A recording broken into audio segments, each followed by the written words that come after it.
নমস্কার। কতবার অপমানিত হলে বুঝবে তুমি ভুল দরজায় দাঁড়িয়ে আছো। এক ভক্ত ছিল, সে সবার মন জিততে চাইতো, বন্ধুদের খুশি করতে সে নিজেকে বদলাতো, নিজের ইচ্ছা চেপে রাখতো। সে অপমান শুনেও হাসতো, যেন কিছুই হয়নি।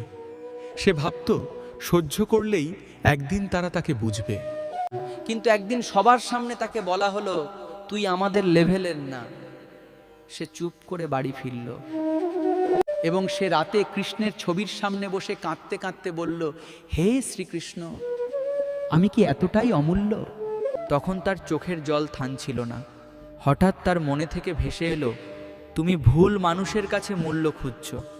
সেই রাতেই তার হৃদয় ভেঙেছিল, কিন্তু ভাঙনের ভেতরেই আত্মসম্মান জেগে উঠল।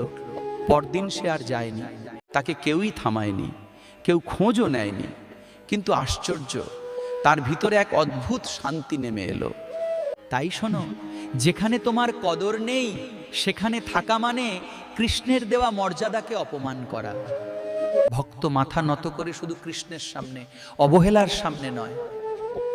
আজ যদি তুমি কাঁদো, মনে রেখো, তখন কৃষ্ণ তোমাকে ছোট করেননি, তুমি শুধু ভুল জায়গায় দাঁড়িয়ে আছো।